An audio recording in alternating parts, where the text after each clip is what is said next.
Alrighty then. Hey, welcome. Great to see you. Let's see, Winston and Art and Cyber Sully. Hey, great. Passing the email back and forth. Janet, good to see you, my friend. Thanks for your email as well. Billingtano. Megsy, how are you, my friend? We've got, oh, hey, Joe, how are you? Good to see you. Yeah, it's our friend, another friend of ours who recently passed away that we went to school with. We're close friends and musicians, buddies with Dan Allen. Passed away just a few years ago. It's hard to, one of the things about getting older is you certainly see those of your same age pass on sooner than they should. So it sucks. I'm going to pick up Wayne here. We'll see what Mr. McRoy, Wayne the Brain, is up to. I know this is really professional. We just pick him up right in the middle of the show. It's pretty awesome. Well, hopefully he's there. He said he was. Hey, are you there, my friend? Here. Oh, perfect. Hey, welcome, Wayne McRoy. All right. So you have now joined our happy little tribe. We're here for episode 8 of not unintended consequences, Sola Scriptura. That's where we are. Yeah, that was you're doing too many shows now when you can't keep them all straight, right? Too many, not enough. I don't know. Too many names. I don't know. We'll get it. Oh, hey, Winston, welcome, and Michelle, and we did not at all discuss what we were going to do today because we're just that way. I don't know if it's just lazy or overburdened, but I meant to ping you.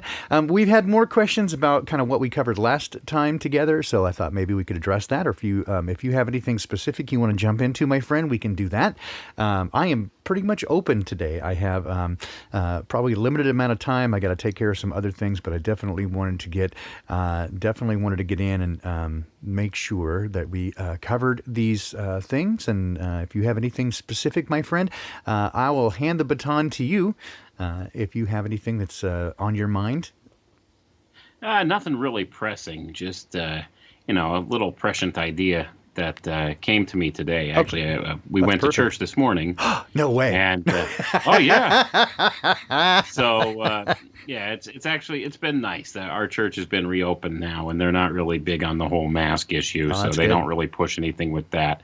So it's been nice. So we were going there, and we had a guest pastor who was just there speaking because he had started a new ministry where he's going to be going overseas on different missions trips trying to reach out to teenagers. So he was up there speaking, and we had a nice song service and stuff. And it occurred to me that, the scripture came to mind that God inhabits the praises of his people. Oh, absolutely. So that kind of denoted the idea to me of the whole cymatic structure of how the world works. It's true. I mean, everything just stems from this whole idea of vibration and sound, and it all rises from that. So if God inhabits the praises of his people, when we're reaching out and we're singing to God and we're in the act of worship, that opens the doorway for God to manifest physically here in our realm. Have you been listening to my streams? No, I haven't. I haven't had time. I mean, as much as I would like to, but no. Well, here's the crazy thing is that's exactly the between yesterday's unintended consequences and this morning's ancient wisdom. That is exactly where I went. Well, I mean, isn't it weird how these things kind of synchronize like synchronicity? That? Like, but at any rate, that's exactly what. Thought process that occurred to me. So I'll share with you exactly kind of where I landed yesterday and where I picked up with again this morning is this idea, right, that I have been wanting to find a way to use the power, and say the power of positive thinking, Norman Vincent Peale. But now I'm taking this idea that thought manifests itself into the physical material realm. And this is the same source that magic uses, black magic, right? Using it for their personal gain. But it was, in my opinion, this is the way the world was made, that we are mini-me. And he spoke this world into existence. He gave us, as mankind, basically lordship over this world. Now, we did cede it away, but it was originally designed to follow our will. And so to that end, right? So just thinking about what could we manifest in the positive. And what I came to, and this is came to me just yesterday or Friday evening, I guess it was, or kind of over the day and into the evening, is that, in my experience with Dad, I've discovered that he's the most, by far, ineffable beauty, right? The most amazing being that I have ever not only encountered, but far beyond what I could even imagine. And so as I considered what best to try to manifest, or if we try to take the idea of love, right? But so many people have a different idea of what that is. Now, to me, of course, Dad is the very definition of love, and so when I think of love, I think of certainly the being of the Creator. But if anyway, I just had this idea of what if we all focused then instead on the Creator, right, and projected our amazement, those who knew Him, to consider all the characteristics and attributes of Dad and who they are, and those who didn't is an opportunity for them to get to know the Creator personally, and taking that idea and just speaking into the world. Who Dad is, and bringing not only praise and worship, if you will, but love, and manifesting those things. That it's been my experience in meeting you and Ceiling Fan Man and some other folks again, and throughout my life, that when I meet people who I can definitely tell have this relationship with the Creator, it's easy to tell because it just shines through them. I can tell exactly the personality of that being that I know being manifest through somebody else. And so certainly my experience is that we all know the same being. And so if we just, it was my thought, if we just tried to think positively on that and really take time to consider who Dad is, that would have an excellent manifestation in this world to again inhabit the praise of His people, as you say. So remarkable that we were kind of on the same page with that. I love that, Wayne. Yeah, I do too, because that's total confirmation for me. Just what all this means. So I mean, we're resonating on the same frequency, to use that kind of concept again. It's the same thing. I mean, you know where this is coming from, and I don't find it necessarily surprising, but I find it very gratifying that you have kind of been coming out with these same kind of ideas and talking about these same things. And it never ceases to amaze me, even though I'm not surprised, because I know how God works, and I've seen the way He manifests and works through my life and in my life. But it's just weird how you could always see these synchronicities, how all these things line up. I'm in the process of trying to do the finishing phases of my new book that I'm working on. And so many of the things that I discuss in that book have just been brought up recently in different shows, like, on Crow 777, different concepts they've talked about. With no communication, they have no idea what I'm working on. I usually don't have any idea what they're working on. Right. But, I put my thoughts on paper, and then I listen to their latest episode, and like so many of these same ideas just come flowing out, and it's just more confirmation for me personally that I'm like on the right track here. Yeah, and so it does lend itself. It's just weird. Go ahead. No. I mean, I was going to say it does lend itself to this idea again that it is not just a universal mind, but there is a consciousness and intention behind it. Right, and that Dad is whispering in the ear of so many people. And one of the things that's come up again recently, and it's not a new thing, but it's been coming up over and over, is the idea of maybe to find a way out, right? To escape the Babylon beast system, if possible, at least to begin to tribe up and get in personal contact with like-minded people and become somewhat self-sufficient, at least in preparation for what might be coming next. And I'm not going to say the word of the Lord says. How did that's just that's not where. That's not how we roll here. Yeah, that's not how I'm coming from here. But I am saying it. I do find it again very interesting that again, so many people are having very similar thought processes and a nudge, if you will. And I have said before that People don't have ideas. Ideas have people.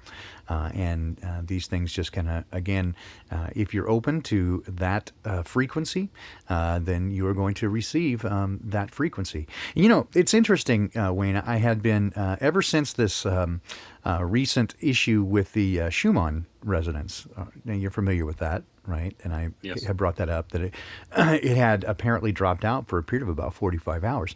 Well, I did some background research and discovered that in 2019, interestingly enough, on the 17th of March, April, and May, it went to zero for about an hour.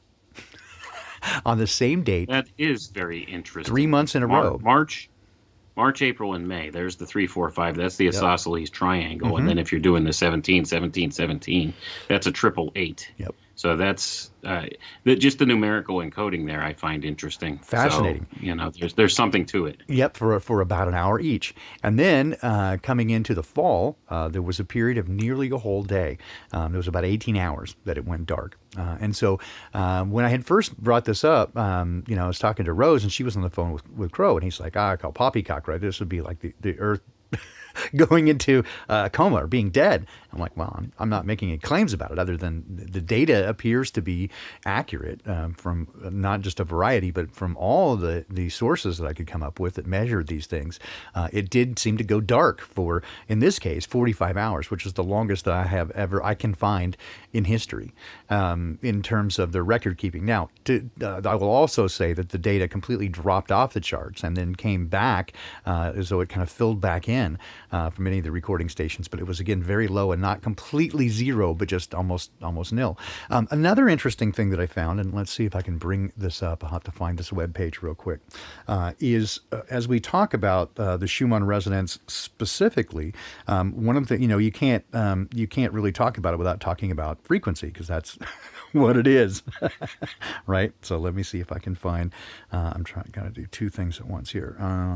It wasn't there. It was here. Multitasking. Wow, we're right? really moving along here pretty good. We're able to multitask. We're kind of on cue with each other's different things that we're doing. Weird how the synchronicities work, but it's going really. Yeah, absolutely. It's frequency, but I would say I think maybe I could do a little digging and see if there's anything that kind of correlates to those particular dates. Yeah, the 17th of the month of those, because that is an interesting thing that's happened there, and I don't believe in coincidences, so I'm not going to call it a coincidence, because it's most certainly not a coincidence if it's done on the 17th of each month, right? And it's done those 3 consecutive months in a row that numerically encode that isosceles triangle, which is a very important concept for people if they're not familiar with like Pythagoras or any kind of those Pythagorean theorems, or however you want to pronounce that. Yeah. I butcher these old Greek names. Yeah. That's okay. I do. But here's something that I found really interesting, especially of late,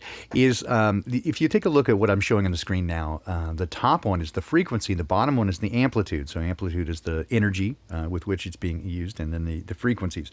And one of the things that I noticed really that jumped right out at me, if you'll take a look at this specific area here, what you can tell as the amplitude goes up, the frequency goes down. So this is indicative of a lowering of the frequency with some increase in amplitude. And again, this happened in the wee hours.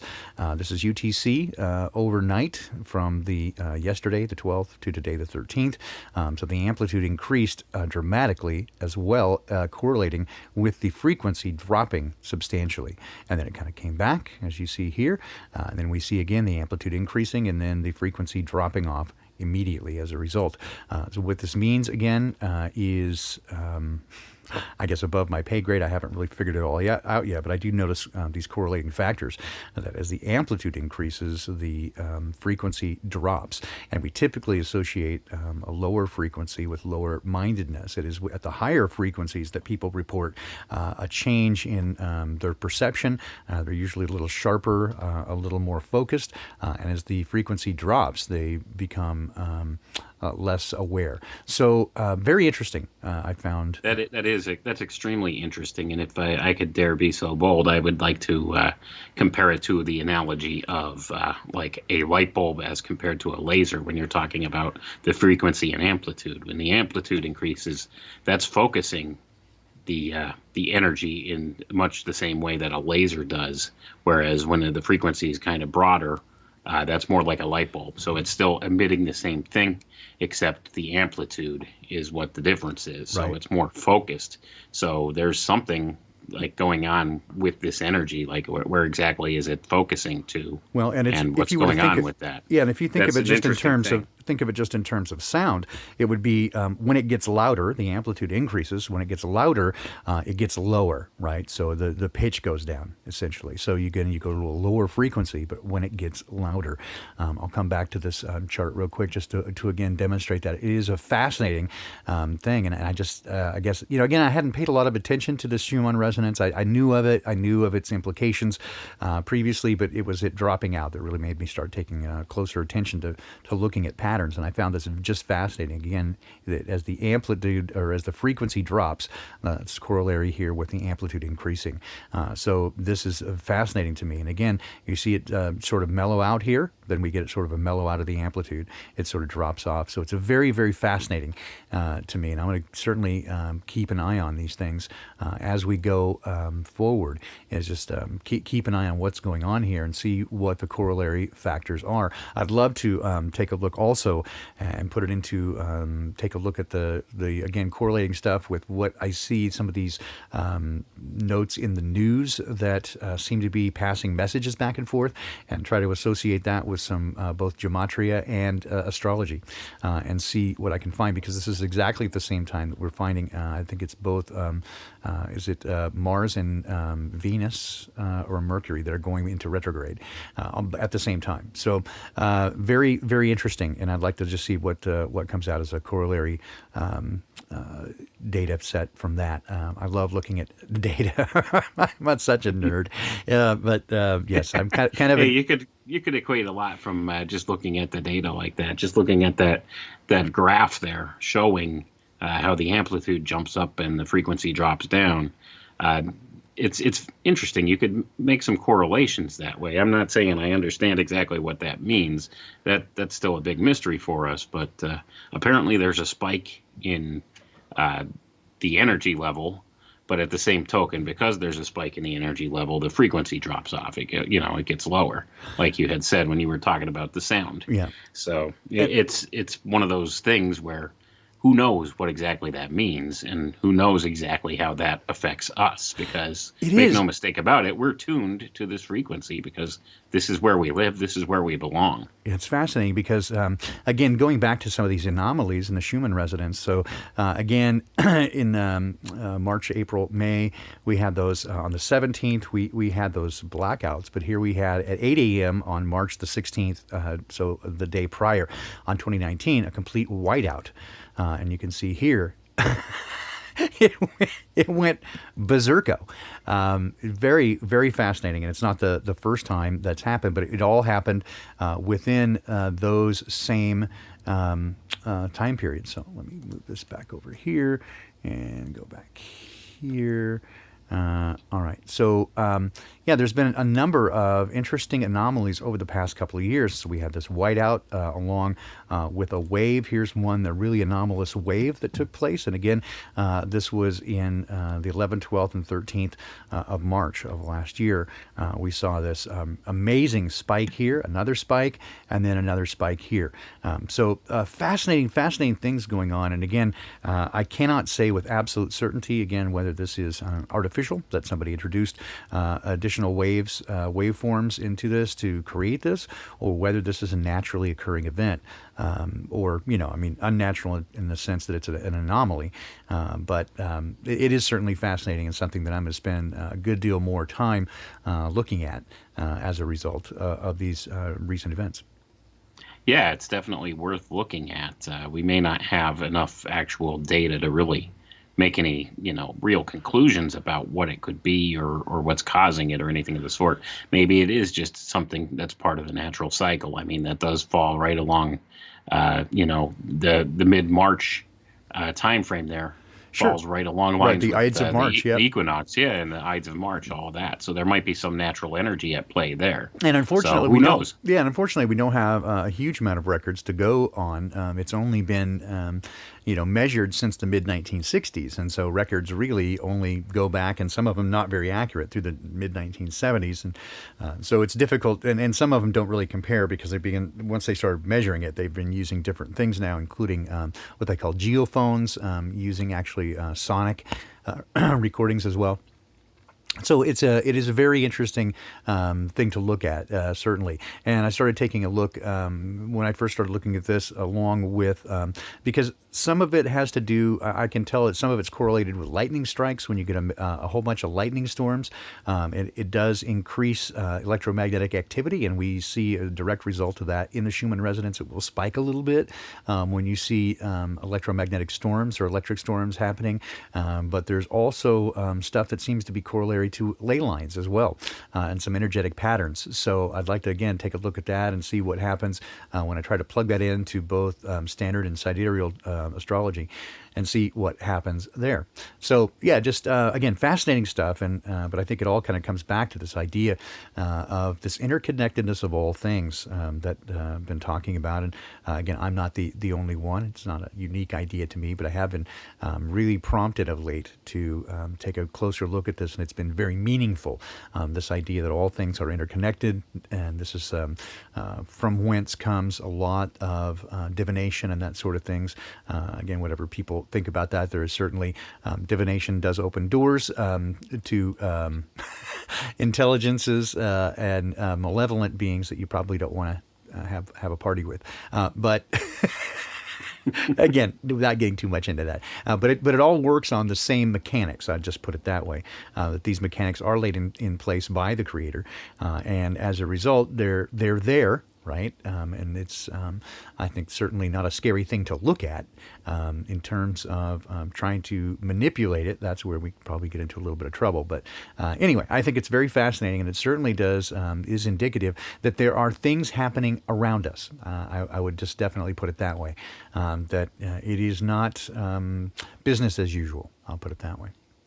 Right, and I tend to agree with that assessment. It seems, for whatever reason, that the veil is very thin between these worlds right now, and that's kind of prophetic of the times that we're in.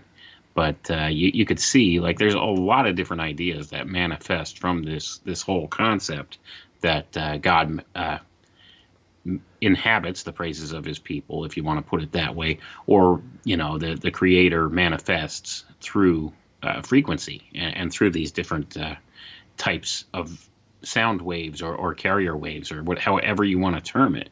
But we could extrapolate a lot of different ideas out of this. I think this is where the whole 100th monkey idea or concept comes from.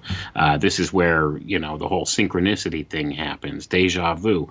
All these various things, I think, are kind of a symptom of this mechanic, this mechanical way that our universe works, like this whole system of how manifestation takes place. And I do explore this in the beginning chapters of my new book. This is something I'm looking at, and I correlate it all out to numerical concepts and things like that, and geometries, and just a whole lot of different ideas that come from a lot of different places. So it's an interesting look at the way the mechanics of this world we live in work on the underlying surface, how things come to manifestation, and how God utilizes these principles to manifest His Spirit here in this place we live, and how we, as being the quote-unquote mini-me's, like you like to call them, we actually could utilize some of these concepts ourselves to make a change for the better in this world we're living in. But right now, what the problem is there's people that have hidden these ideas from the masses and have used them themselves for their own greedy ends, and are doing bad things with it. And people are starting to understand that a little bit better now, because it's one of those concepts, like you've all heard the phrase, there's no army that can stop an idea whose time has come. And that's kind of the times we're living through. This is it, man. I mean, it's the point where nothing is going to stop this awakening that's going on. But they're trying their best to stifle it and hold it back. And, the combination of these two things working against each other are creating these perturbations in our environment in different ways, in different thought forms and things like that. So, we really are truly looking at the book of Revelation right now. This is the roadmap that's kind of showing how things are going to unfold. Now, our interpretation of that is probably very askew. That let's put it that way. We don't exactly know how these things will all play out. Is it going to look literally like it does on the pages of the book of Revelation? I would say probably not. But I think after the fact, we may be able to look back and recognize, oh, that's what that was saying. You know what I mean? Yeah, It's the I mean, archetype or the concept that underlies it all. I gotta So, say, yeah, I don't know. I mean, my take on it has been, especially of late, that when it happens, like it's very difficult to look in advance and go, this is going to be this and this is going to be this. But when it actually happens, it will be clear to those who are looking, right? It will be like, oh, okay, I get it. Even more so than looking back at it when it actually occurs. And I definitely think that's probably true with the book of Daniel. Specifically because it said it was sealed up until the time of the end, and then it would be revealed at that time. So, I mean, again, I don't claim to know anything extra or more, only that I keep my eyes on things. And again, as we get little nudges, like you and I both got a similar nudge, right, in a similar direction, and then we can confirm that by talking to each other and go, hey, I had it, right, so this happened. As you were talking, I was reminded of an experience that occurred, and I probably have expressed it before, but I thought I'd just say it again because it just came back with such clarity.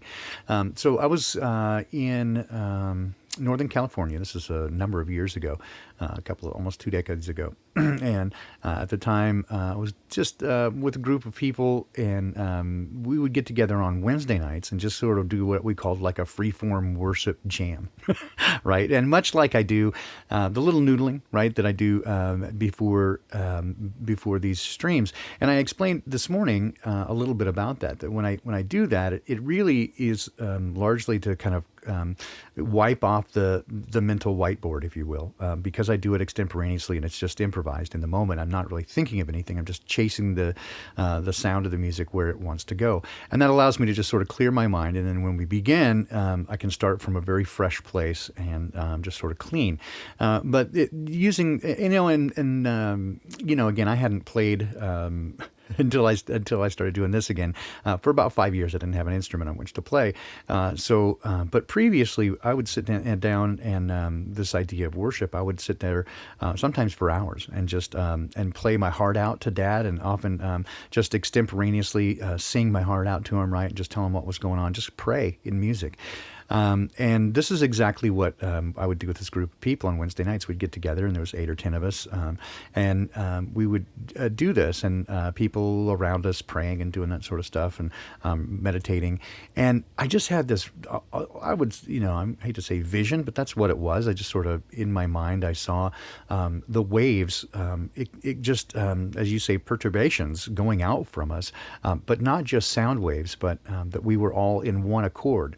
And the intention was pushing itself outwards in what I at the time called like a holy hand grenade, right? That the spiritual intention and manifestation of what was happening was having an enormous impact on the world around us, and that was far before I had come to better understand these ideas of introducing waveform.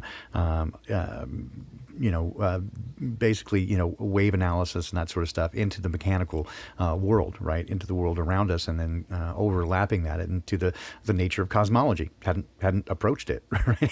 I thought we were on a spinning ball.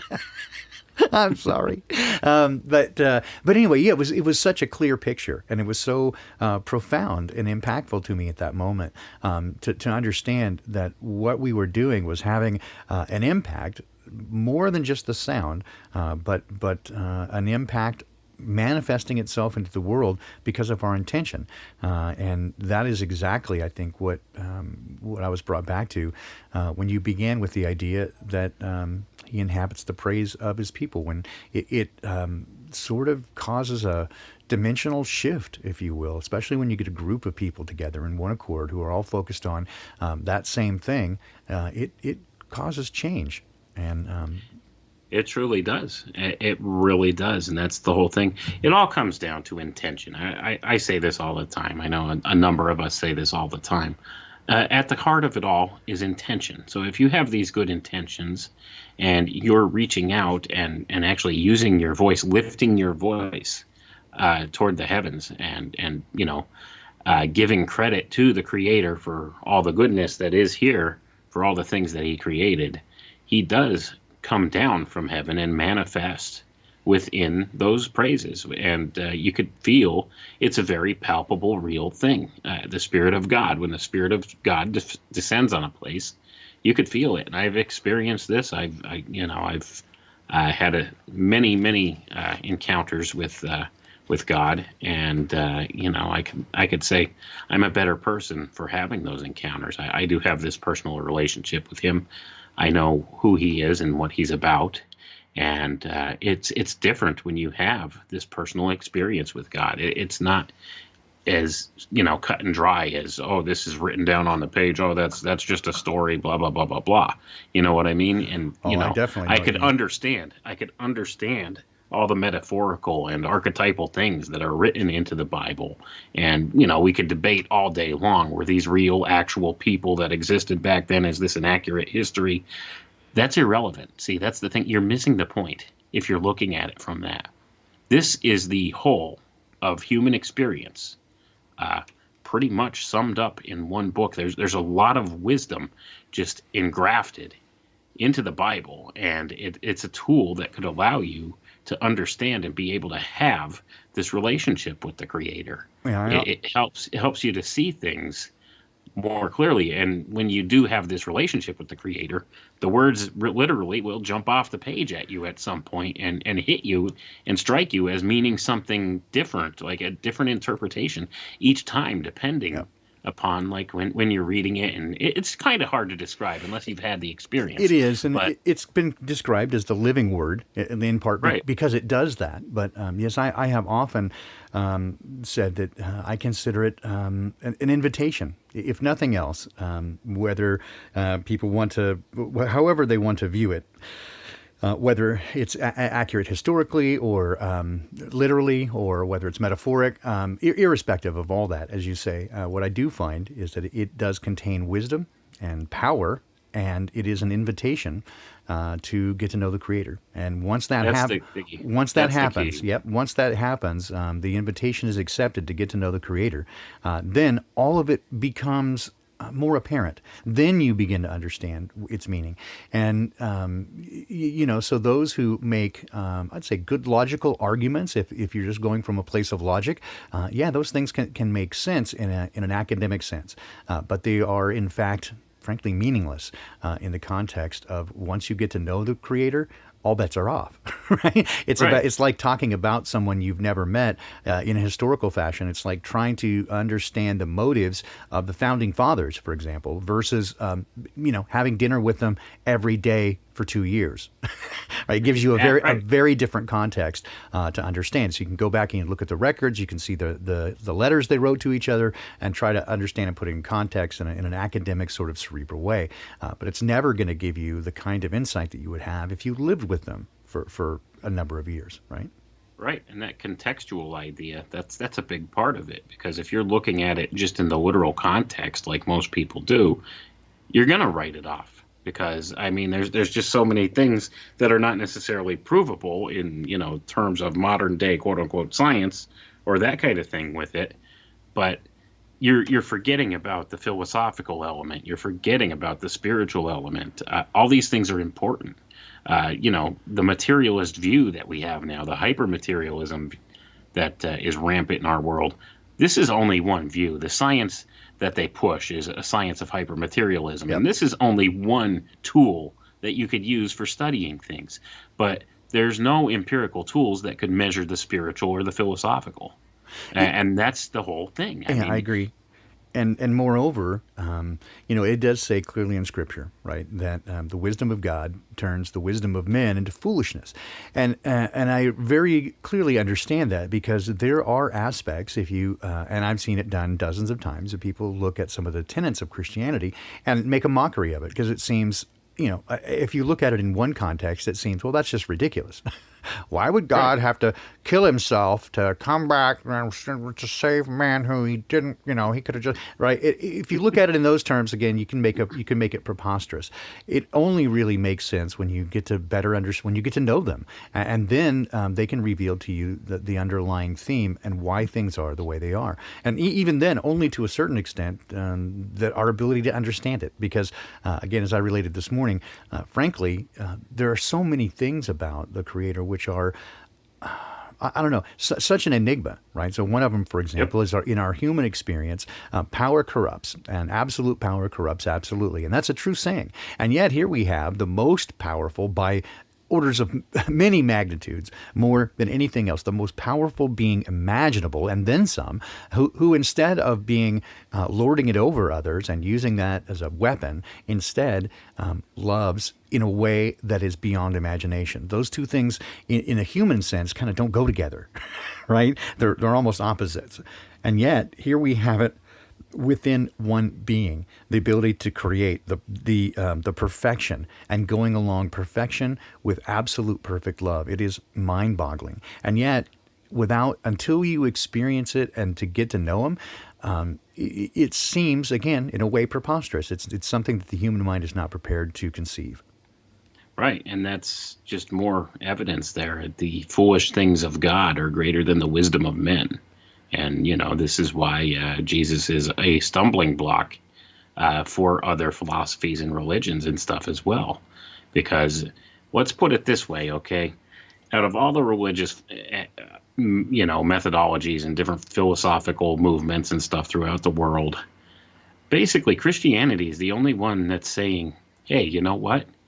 Anybody could achieve this salvation or this atonement with God. You don't have to necessarily do anything. All the other methods and, religious philosophies and things like that, they're all based upon works. And Christianity is not based upon works. And it acknowledges that we are just as our righteousness is as filthy rags to him. And, we're not worthy, but it's a free gift from God. God made the bridge. He put the bridge there. Even though we chose in the beginning, when we were given the gift of free will, we chose separation from God. But he put the bridge there in order to be able to restore that. So we don't have to go through this whole, rigmarole of trying to use a method of works to re-achieve this atonement with God. Right, and it's not based on our capability. It's a free gift. Right, it's not based on our capability or our abilities to do it, right? And as you say, the one thing to me that is fascinatingly different between the idea, and again, I even hate to use the word Christianity, but at least, Christianity in terms of following Christ and his teachings of being the way, right? Which is that all other paths lead to apotheosis, right? I am going to become God. And as I said this morning, that what a sad world that is, in which you are the biggest thing in the universe. You are the biggest thing, which is limited by your worst day. So that's as big as it can be. Whereas instead, with accepting this gift, the only thing you have to do is say yes. Everything thereafter relies on, again, your commitment to it, right? That you're going to stay in this, you're going to stay in this relationship, even though at times it will be very painful and not what you really expected at the beginning.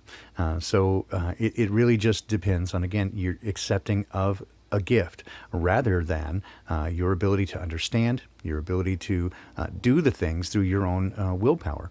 And again, and it seems to me that if the goal is jumping the Grand Canyon, doesn't matter if you can jump 3 feet or 5 feet or 15 feet or even 100 feet, everybody's going to go splat at the bottom of the canyon. You must have that external help in order to get there. And this is the only one that can do that for you.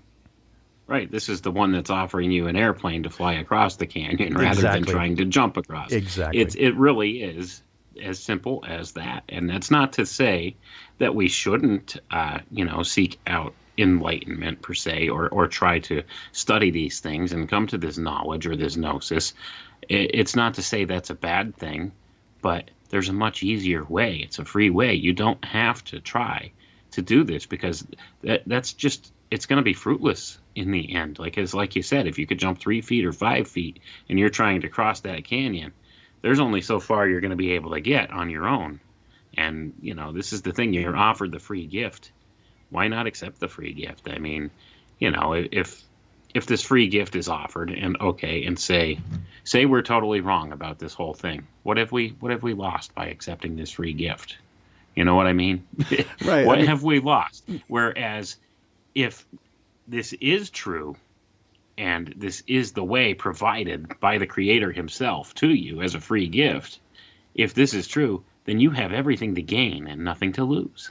Yeah. And that's why I just, logically, I don't understand. I mean, I do kind of understand. I shouldn't say I don't understand. A lot of people have a bad taste in their mouth for absolutely. Christianity. And for good reason. Oh, my gosh. Because of Christians. Oh, my gosh, Put yes. it that way.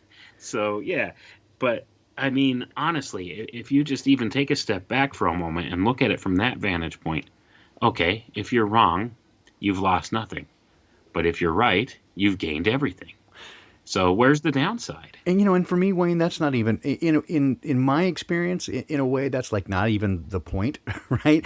Right. It was not even trying to, if again the goal, evil Knieveling the canyon, right? Is what happened for me again is that relationship changed me. Completely. I mean, I was going to say substantially, and that's not even the right word. In a fundamental way that turned me from someone who, again, I had my 30-second elevator pitch of my PR version of me, right, which was accurate but not necessarily true. And it certainly, you put myself in the best possible light, but avoided all the problems.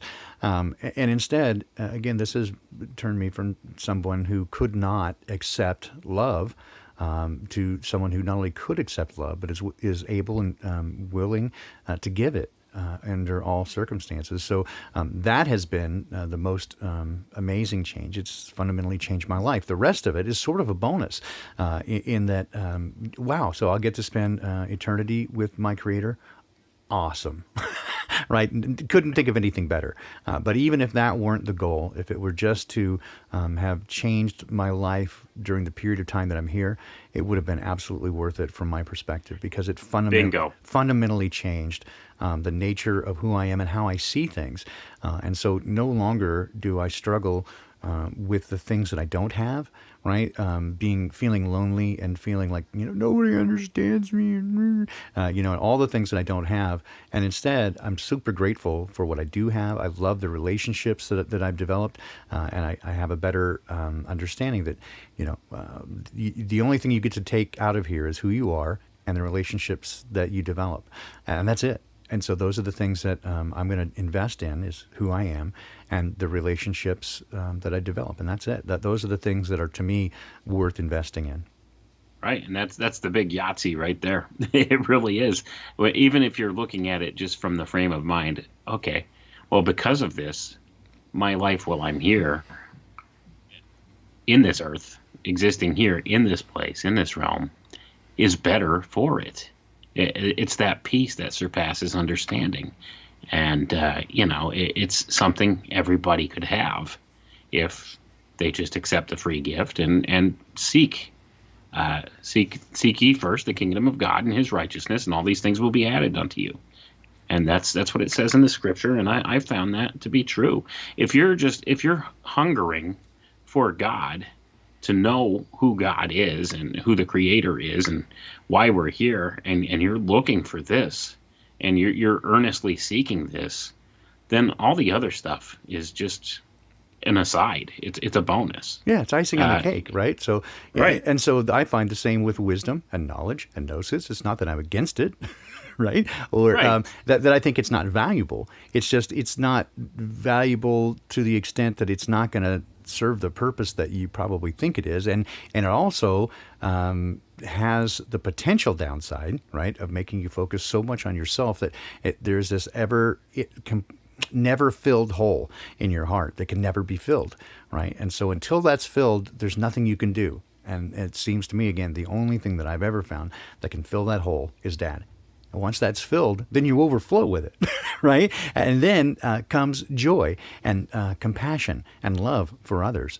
And so, again, it's a win-win for me situation. And I feel like there's part of me, right, that wants to apologize a little bit and say, hey, I know that those who visit and learn, hey, that's not my thing, and I've had bad experiences with Christians and blah blah blah, and all these questions.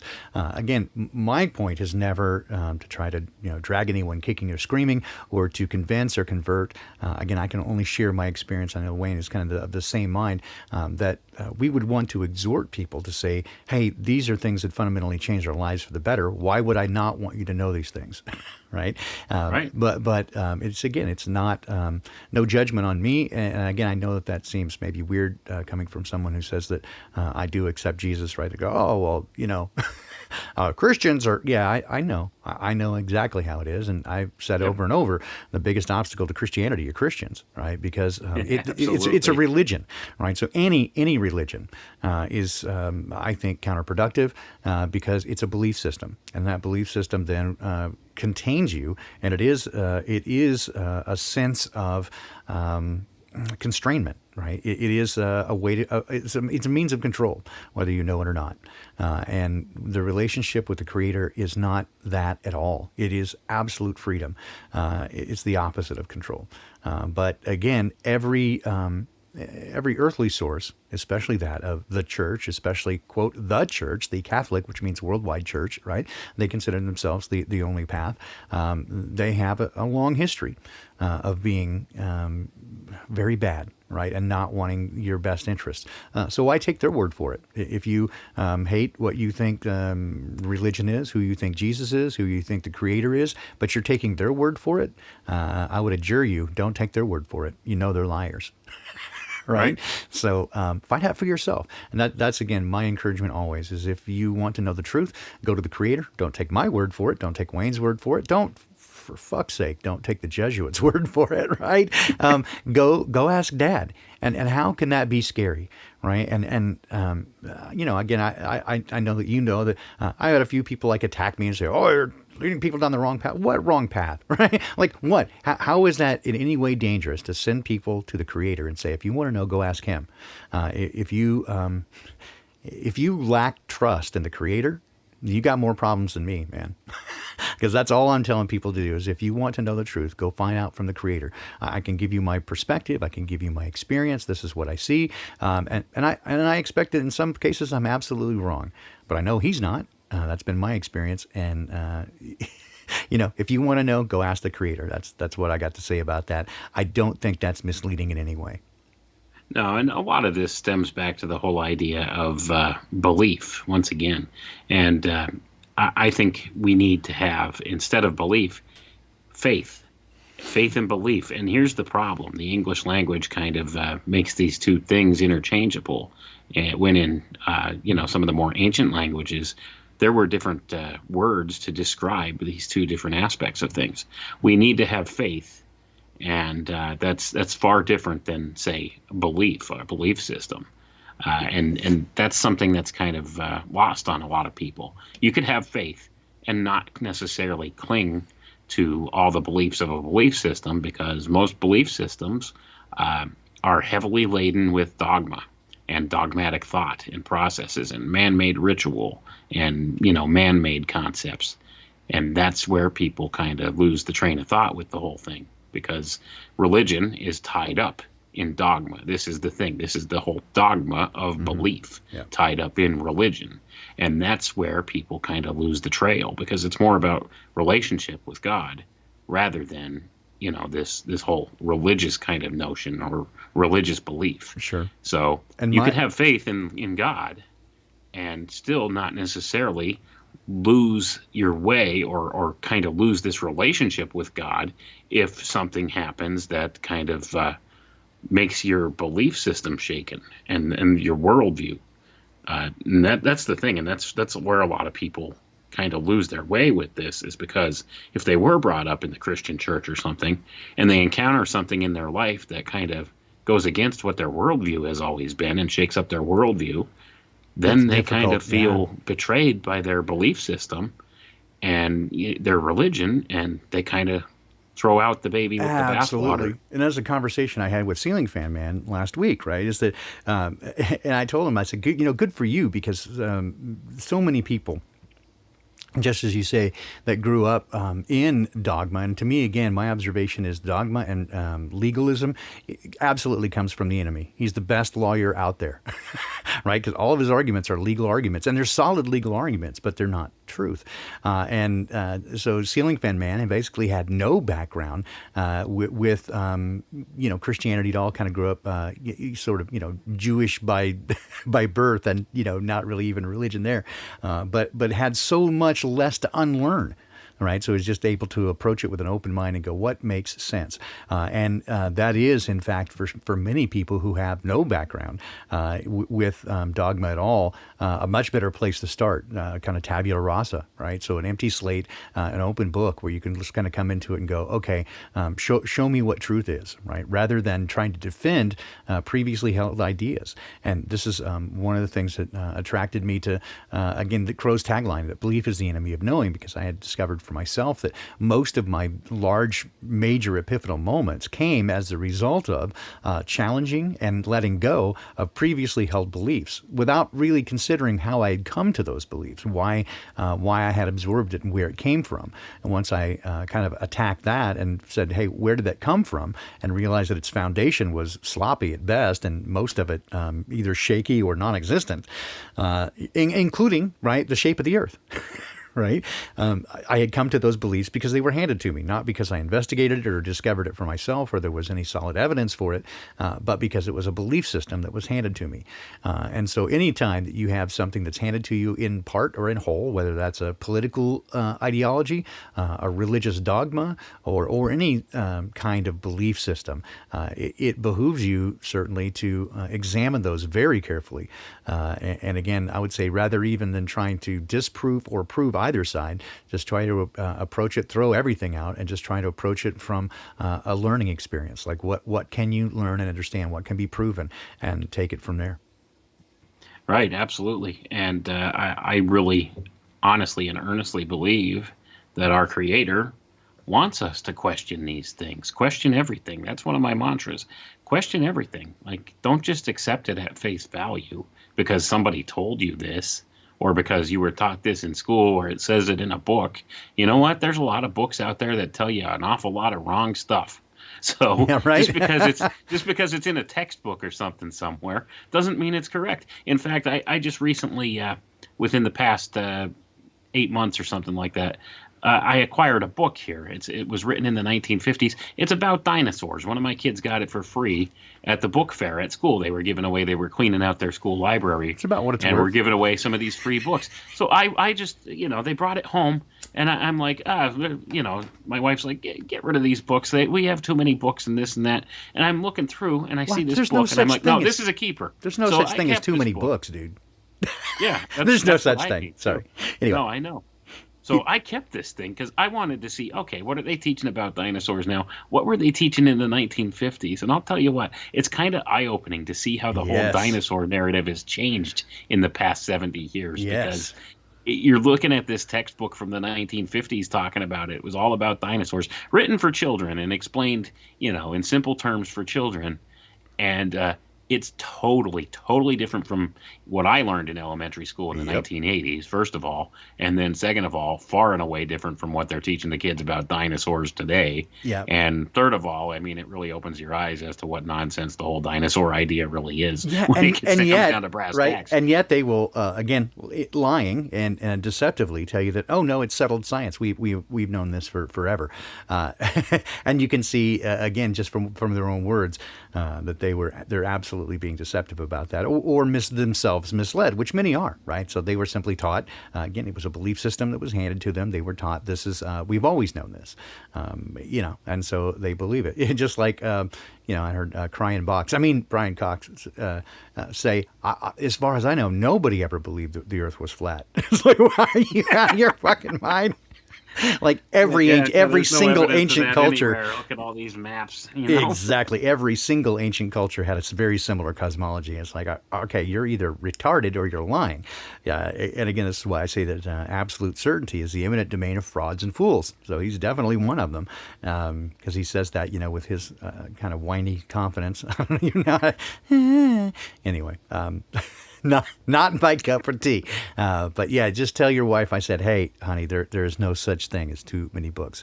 That's the one thing. I drive her nuts because I love books, and given my way, I would have an entire library here at the house. But it's like, she's like, enough. You have to start buying digital books. We don't have room. Right. So, that's why I have such a vast digital library, because I just physically don't have the room. Absolutely. To dedicate to an entire library of books, although I would love to, and I encourage my kids have a ton of books too, so she gets a little frustrated, and she used to have a ton of cookbooks, but they were taking up an awful lot of space, so she's like, we have to get rid of some of these. So yeah. I could part with some of the cookbooks, but like some of the other stuff I can't. I like that's neither here nor there. I like those too, but my wife and I don't agree on everything, and we certainly give each other latitude to believe our own things. But that's one thing about which we do not disagree, is that even though whenever we lost pretty much everything, we kept the books. That's the one thing that we did not lose, was our books, and it still manages about half our current worldly possessions right now are books. Because we love them, and it opens up your mind to seeing ways of different ways of thinking. And again, even if you're not in agreement with those things, even if they're in some ways showing things completely upside down, it does give you insight, as you said, like with this dinosaur thing. You can see where they're coming from and what they're trying to teach, and you can give some ideas. So there are, as J. Armstrong says, there are absolute truths. The difficulty that I see is that some of them are so far above and beyond us, we can only find little bits and pieces of them. And we're also only looking from our own perspective. And so to name those things as absolute truth from our perspective is a little bit... I don't know. I think it's a little bit presumptuous, right, to say that I know for certain that this thing is an absolute truth. It probably represents part of a greater truth, and something that I'm just barely understanding at some level. But certainly, I do believe in there are absolute empirical truths, right, and objective truths. Do I know them? I don't know. I'm looking for them, right? I'm trying to find them. But can I say that for sure I know them, and other people should listen to what I say about them? I don't know. I struggle with that. I just don't think that. Again, I'm the arbiter of all truth. I struggle with that idea. I don't think so. No, that's the thing. We all need to acknowledge, hey, we're all flawed human beings. Some of our perspectives are wrong. Some of the information we get's wrong. And, we all make mistakes, or we all perceive things in a wrong way at times, or, that kind of thing. We're limited with our senses and everything. And our thinking could be flawed as well. So, I mean, when you look at all these things, no human being could claim to be the absolute arbiter of truth in any particular subject. Some things we could say with a great deal of certainty, and to some degree or another about, and other things we can only speculate about. But and some things are true at times. Like for example, right. We could say the sky is blue. I think we would all agree with that. But right now in Seattle, the sky is yellowish and orange. I've been like on Mars, right? But I've been in tornadoes, and the sky was definitely green. And I've seen green and yellow skies in hailstorms. So if someone said the sky is green, they'd get laughed at. But I've definitely seen the sky be green. So again, context is a great deal of it, and timing has. Again, so there are empirical truths, things that we can be certain about. At least, again, in my walk, in my journey, I know certain things to be true, and among them is that Dad is good and trustworthy, and stalwart and steadfast, unchanging, and the very definition of love. And those is my experience with him. And I have found that to be so certain that I could recommend it to others and say, these are things I believe to be true. Go find out for yourself. right? I can't give that to you, but I can certainly share it with you, and that is at this point, again, something that I'm willing to say with comfort, right? That I'm okay with saying that because I have no other evidence of anything else. The only thing that I've seen negative about Dad is people misunderstanding or lying about him. They just didn't get to know him. That's been my entire experience. Right. And just as a little aside for Jay Armstrong in the chat, if God could keep my thoughts together, then he could certainly wrangle cats or herd cats. So, I mean, that's the whole thing.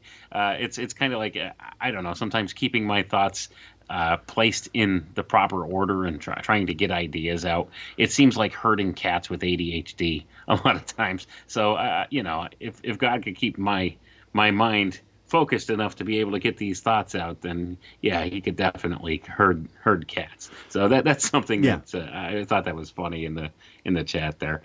Well, because it's terribly. He needs to work on my thoughts because they're it's like a pachinko machine. The thought lottery. Yeah. My friends and I used to have a term for this. We called it the thought lottery, where you would just have this random thought and you would just start talking about it. Yeah. So. Well, my wife and I often will have fun tracing thoughts back. Like we have a random thought and we go, how did I get there? And then you go trace it back. And it's sometimes fascinating to see how one thought led to another by these, again, tangential things, experience related or memory related. This reminded me of this, made me think of that. And it's sometimes very fascinating. This idea of consciousness. And again, this is one thing that I do find truly fascinating is the nature of consciousness and what it is the oldest question in the book. Who are we and what are we and what is consciousness? And in fact, the nature of consciousness is actually the very beginning of the entire scientific method. That's where science came from, is people trying to understand this question. And everything else, all the physical sciences came out as a result of that. There are things that can be known in a physical way and empirically proven. But no one has yet tackled this idea of consciousness and the substance of it and even why we dream and the nature of that. So I do find it fascinating. And then when we get, again, to looking at these other tangential things and the nature of the world around us, especially dealing with electromagnetic fields, especially if we look at the alternative cosmology that the ancients held, and something that we see that seems to comport with our senses, that it is motionless, there is no curvature, and that we see these electromagnetic fields, something, again, Cami Nodell is looking very deeply into, and I'll help her out with that. But with these ideas, when you combine them with stuff like Schumann resonance and how it affects psychologically, physiologically, the human body especially, but also other living creatures, it is fascinating to me. And to delve deeper into these topics, I love it. It's just these are the things that really get my heart beating and really just kind of feed my spirit. Right? Is to better know. So is gnosis bad? Absolutely not. But can it save you? No.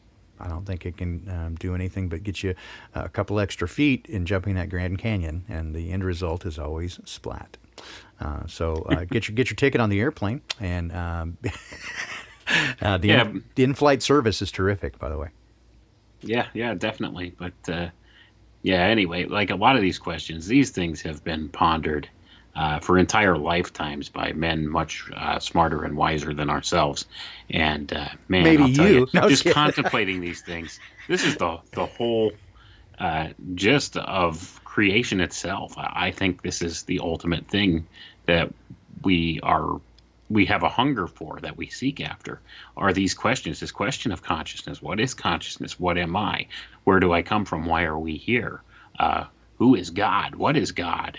How did this all get here? Like, where's it going? What's the ultimate end result of it? What happens after we die?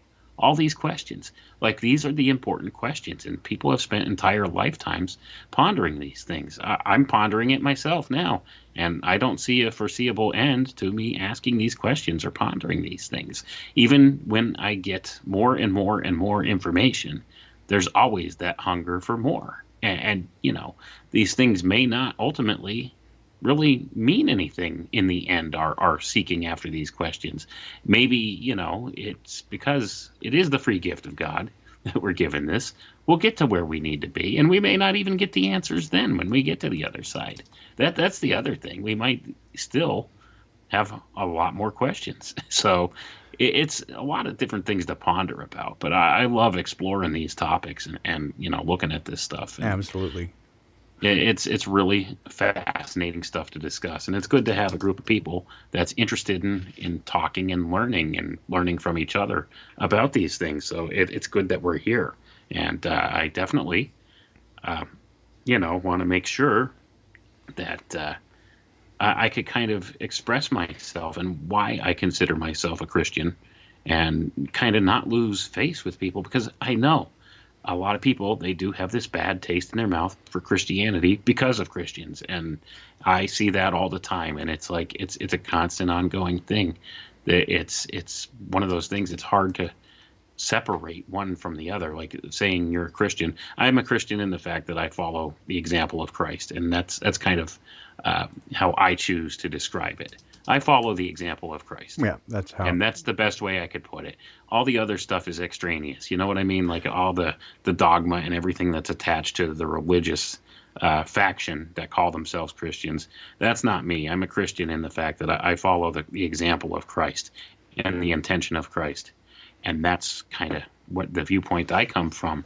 And, people get lost on the side of the road when they're looking at this stuff, because they encounter these legalist Christians that, oh, you're going to burn in hell. You're listening to rock music. Really? Like, come on. Right. You're not going to win people over that way. And it goes the same thing with any type of an ideology or philosophy or anything you're talking about. Same thing with these people walking around wearing masks.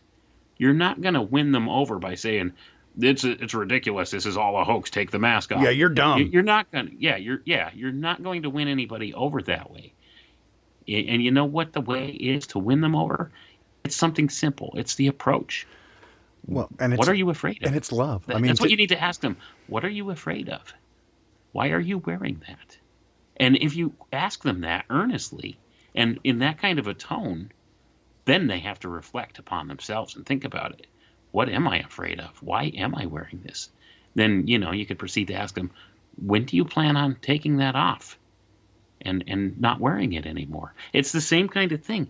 You collect more flies with honey than you do with vinegar. That old expression goes. It's the same kind of thing. It's about your approach. You're not going to win anybody over by beating them over the head with it, and they don't want to hear it. It's the same thing. And so many Christians are guilty of that with this whole pushing of the religion on people and stuff like that. But, it's not, I think it's not just Christians, though. It is people. Because scientism, right. Those guys do the same thing, right? They treat everybody else as though they're dumb, right, and stupid. So I will interject this. Again, Proverbs 25:2 says, it's the glory of God to conceal a matter, and to search out a matter is the glory of kings, right? So he definitely intended that these things be in some ways challenging to find, to give us something to look for, right? And something to dig in after. So again, I absolutely think that it is, it is something that we are intended to be curious, right? We're meant to seek these things out. But also, again, it says that if anyone lacks wisdom, let him ask, right? And I'd like to add this, Matthew 7, and this is from the Message, right? So don't bargain with God. Just be direct. Just ask for what you need. It's not a cat and mouse hide and seek game we're in. If your child asks for bread, do you trick him with sawdust instead? Or if he asks for fish, do you scare him with a live snake on his plate? Of course not. As bad as you can be, you wouldn't think of doing such a thing. You're at least decent to your own children. So don't you think that the God who conceived you in love will be even better? Right? Just ask. It's his delight. It says he dances over you. He sings and dances over you. And that's the dad that I know. So with that, coming to the end of the top of the hour, Wayne, anything you want to add or any closing remarks? No, man, I think this is, a good conversation that, we've had here. And we kind of strayed away a little from, where we were. I think we were going into what, Genesis chapter 8 or something, and maybe And we I could don't pick mind up there getting, I next don't mind time. at all getting back to that. But I see a number of Yeah. questions from time to time, and again, I knew that if we got started there, we have a tendency, you and I, to go really long. Oh, definitely. Yeah. But Yeah, and and then again, I just wanted to kind of bring some of these ideas up, right? So that those who drop by and visit, and if they're uncertain about it, and like, I don't want to get into some weird religion thing. yeah. What's the difference between a dad's love and mom's love? Well, I could just give you my experience, Megsy, in that just like dad and mom are different. So mom is the comforter, right? And Jesus said, "When I depart, I'll leave you with the comforter, the one that comes and gives you a hug, right, when you need it." Dad, for me, has always been the one who, just like a father, wants his children to grow and to become disciplined and to become mature, to push me a little bit and to drive me a little bit harder, right? And say, are these really the right things you should be doing? Consider these. Is this really the best choice? Whereas mom is always there to give me love when I'm hard on myself and when I'm beating myself up. Mom is there to say, hey, I love you. And don't be mean. Don't be mean to my kid. My kid is beautiful, so don't do that. And that's helpful. And then J Bro is the companion who's always there with me and knows every burden that I carry. And so every time that I feel like I'm alone, J Bro is right there going, I know this. And I probably spend the most of the time with J Bro. So anyway, that's my experience. Well said. I don't think I could add much more to that. That's a perfect example of just exactly how the love of God works for all of us. It's the same thing. It's this triune God aspect of things where, you do receive the motherly love and the fatherly love and the brotherly love. Yeah. I mean, it's all tied together. And it's important that we could experience that we should experience that. So, that's the other thing. We don't want to sound like too preachy here or anything and frighten anybody off who might be, curious as to what we talk about and stuff in here. Because we get deep into a lot of different subjects and stuff when we do these Bible studies and these kind of things and break apart some of these scriptures. We look at other things too. And, just tonight, I mean, the conversation we had, we weren't really necessarily tearing apart any particular Bible verse or anything or any part of the Bible, but we were just looking at the concepts. Some of the important wisdom that is encoded in the Bible or displayed in the Bible, and these different kinds of ideas and what our experiences are. So everybody has a little different experience, but I mean, if you want to know who the Creator is, who God is, ask Him. You want to understand more? He who seeks wisdom, just ask. It's as simple as that. And like Baldini had said, if we, being parents, can give good gifts to our children, we know to give them good gifts. Imagine how much better gifts God could give us if we just were to ask. That's all. Just, if you want to know what it's like to have that relationship, ask. And that's all it is. It's a relationship. It has nothing to do with any type of dogmatic laws and stuff and legalism printed on a page. That's all, something completely different. That's all religious based. Okay, that's all dogma. That's not creator based. That's not what God intended for our relationship with Him to be like. He didn't intend for us to you mustn't do that. Oh, you did that. You're a bad person. You're going to hell now. That's not what was Absolutely intended. not. That's not the God I know. But that's the way that It's presented. it's presented. From a lot of evangelical Christians and from, just mainstream society itself. That's the way it's portrayed, and that's not an accurate picture of who God is. Yeah. So with that, I will leave you guys this evening. Again, thanks everybody for joining us. It's a pleasure to have you here. Thank you again, Wayne, for joining me as well. Just to let you know, when I drop the call, I probably won't be back this time. I have just a whirlwind of stuff I got to get into. So anyway, so thanks again, everybody, for being here tonight. Love the conversation, Wayne. This is always a delight for me. We'll talk again very soon. And for the rest, don't forget to join us at Rose 777 2.0. Check out her 2.0 backup channel for the Poppycock Report every Tuesday and Thursday morning, very early at 6 a.m. Pacific time. That's 8 a.m. Central, 9 a.m. on the East Coast, Tuesdays and Thursdays at Rose 777 2.0. So we hope that you join us for that. And again, I'll be back with Unintended Consequences next Saturday morning at 9 o'clock on the West Coast as usual. So we hope to see you then. And with that, I'll leave you with, let's see, this is from 1990, I don't know, 95, something like that. Still with Joe Ray from chat. And we'll see you guys again soon. Thanks a bunch.